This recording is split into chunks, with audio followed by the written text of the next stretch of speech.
Hello, and welcome to another episode of Northport Living. With it already being summer and the temperatures rising into the upper 90s and 100s, anyone can be affected by heat illness. Whether you've lived in Florida your whole life or just moved to the Sunshine State, it never hurts to refresh your knowledge of heat safety and learn something new. Listen along as we speak with experts from Northport Fire Rescue and Northport Emergency Management about this hot topic.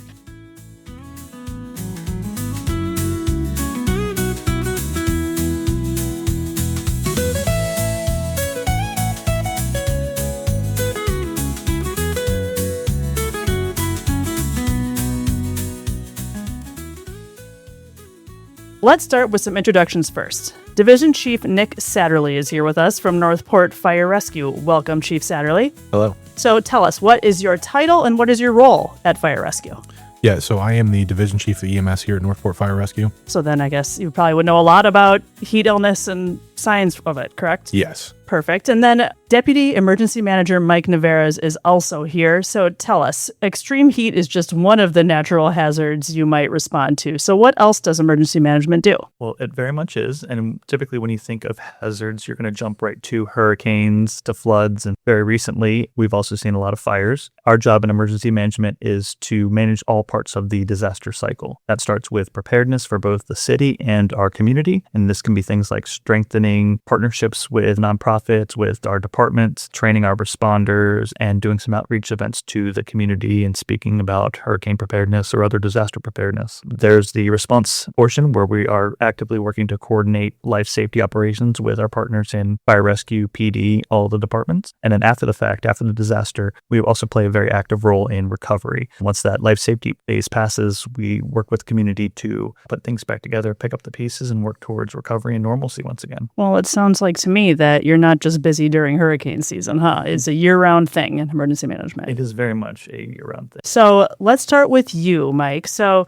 to the surprise of no one, it's hot in Florida, especially hot right now. So how do we combat this heat while still hopefully trying to enjoy the outdoors in some way? It is hot in Florida, especially recently. And the good news is that you do not have to stay inside all summer. But when you are outside, really what we encourage is you to be conscious of the heat and the potential for the heat illness. There are some pretty simple preventative steps you can take to keep cool even being outside in the blistering heat. Really drink water even when you're not thirsty. Your thirst is not equal to dehydration. You can be dehydrated even before you start feeling thirsty. Take frequent breaks in the shade or the air conditioning. Plan your outdoor activities during cooler morning or evening hours. Wear sunscreen, sunglasses, and a wide-brimmed hat. And never, ever leave children, older adults, pets, or really anyone in a vehicle. Absolutely. Yeah, those are all great tips to take in. So, Chief Satterly, let's say, unfortunately, someone pushes it a little bit. What are some common signs of heat illness? And is there like a common type that people experience more? Yeah, so it's different for everybody. What we can typically see is cramps are going to be like that first sign of when we start getting to an actual heat illness. It's going to be hard to determine that breakover point between just being overheated and sweaty and not feeling great. And then we quickly go into the cramping and nausea and things like that. So that's when we kind of classify it as heat illness. We start seeing some of those cramps and illness. Again, everybody's different though. Some people might skip that stage and go right into,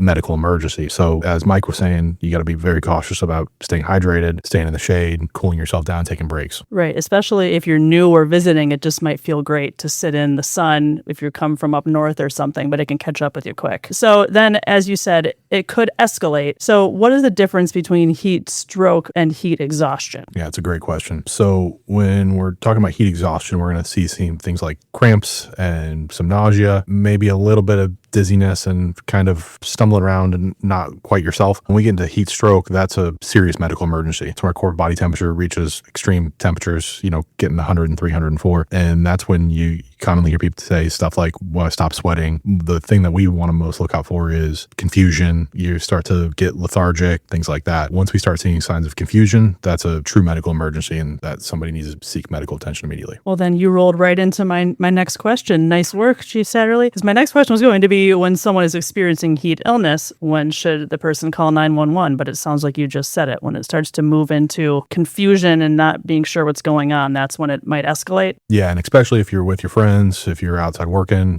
with a buddy, that's the type of things you want to look out for in other people is when they start experiencing that confusion, they're not acting themselves, they start getting nauseous and they start vomiting. And if they're vomiting repetitively, that's going to exacerbate that dehydration. And that's when it becomes a true medical emergency. Right, understood. So back to you, Mike. Who is most vulnerable to heat illness? Heat illness can affect anyone, but the most vulnerable are typically going to be children, elderly adults, or those individuals that have medical conditions or that are exacerbated by heat. Got it. And then, so for those people and for anyone, what kind of clothing should someone wear in extreme heat? What are some go-to things? Yeah, so think through lighter clothing, looser fitting, and also brighter colors because darker colors actually absorb more of that UV light. Understood. So for people who work outside, which, a lot of that's happening in Northport and a lot of places in Florida, how can they best prevent heat illness? So OSHA has really 3 core concepts, and we follow the same thing here, which is water, rest, and shade. For water, they say about 8 ounces of water every 15 to 20 minutes during strenuous work. Rest is scheduling those regular breaks, especially during those high heat periods. And then shade, providing shade or cold recovery areas to be out of the direct sunlight. That makes sense. That feels like that could apply to anyone and not just workers out there. Absolutely. So, Chief Satterly, are there any common misconceptions when it comes to heat illness? Yeah, I think the biggest one is that people have kind of been taught when you stop sweating, that's when we progress in heat stroke. And that may be true in other places in the country. In Florida, that is kind of far from true. That does not indicate the difference between heat stroke and heat exhaustion. Heat stroke can happen when you're still actively sweating, especially in Florida because the humidity is so high that your body's not evaporating the actual moisture off your skin and cooling you. So it's kind of creating this thermal layer over you. So that's the biggest misconception, is that just because you're sweating, even if you're experiencing confusion, lethargy, vomiting, you still may have progressed into that heat stroke. Got it. Yeah, that's definitely something to look out for. So bouncing back to Mike. So where are some places to see accurate real-time weather forecasts during this heat wave? I'm going to first and foremost kind of kidnap this question a little bit and go in a different direction. And I'm going to encourage everybody listening to this to sign up for emergency alerts. That's going to alertsarasotacounty.com. That's our local emergency alert system. And that covers both the county, the city, and that's what we're going to use in emergency management to send out those emergency alerts for threats, hazards, including heat that are affecting the local area. Go to alertsarasotacounty.com to sign up and select Northport. And now jumping back to your actual question,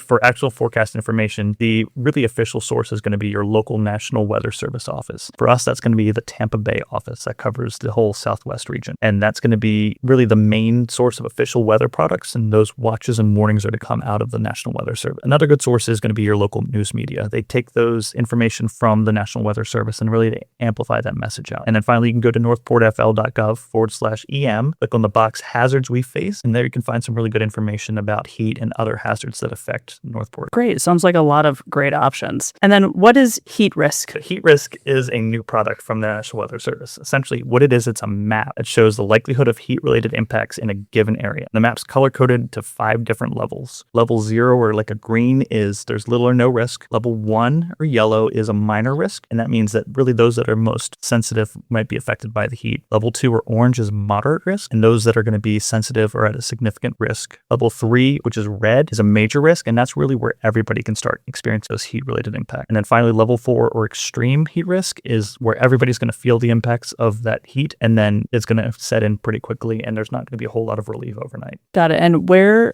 does that information live? So it lives on the National Weather Service website. You can really just Google National Weather Service heat risk, and you'll find that map. And an important thing to note, too, is that this heat risk score is tailored towards an individual location. I mean, it's Florida. It's hot. We understand that. So the heat risk here is going to take that into consideration. It could be the same temperature here and in Michigan, for instance, and it's going to be a higher heat risk in Michigan because they're not used to that level of heat compared to Northport. Right. That makes sense. Well, we know that everybody's different in how they might react to the heat, but in general, is there sort of a time frame between going from heat exhaustion to heat stroke? So there's going to be no hard and fast rule. It's going to kind of depend on the heat risk that Deputy EM Mike was talking about. What the more important thing for that is what you can do for yourself if you start experiencing those heat stroke or your friend. Because before any medical care is provided by a professional, we can do things like passive cooling, where we can pull people into the shade, pull them into the AC. Then we can do active cooling, where we actually, submerge them with ice water, cold shower, cool water. And those things can make the difference of, a serious medical emergency to something that you can treat at home. So if you start experiencing those nausea, vomiting, dizziness, dizziness, lethargy, confusion, start cooling yourself right away. Or if you're with your partner, friend, start cooling them right away.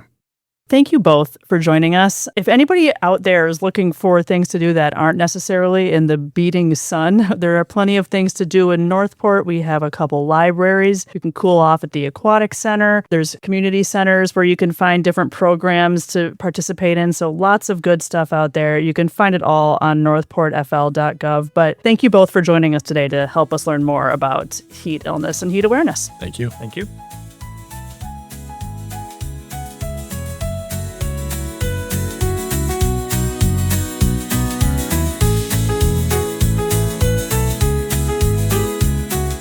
We hope you learned more about heat illness and ways we can stay safe this summer during this episode. Thank you to our guests from Northport Emergency Management and Northport Fire Rescue for providing tips on how we can prevent heat illness from happening. To get more information on this topic, you can visit our webpage, northportfl.gov/heat safety, which will be listed in the show notes. See you next time on Northport Living.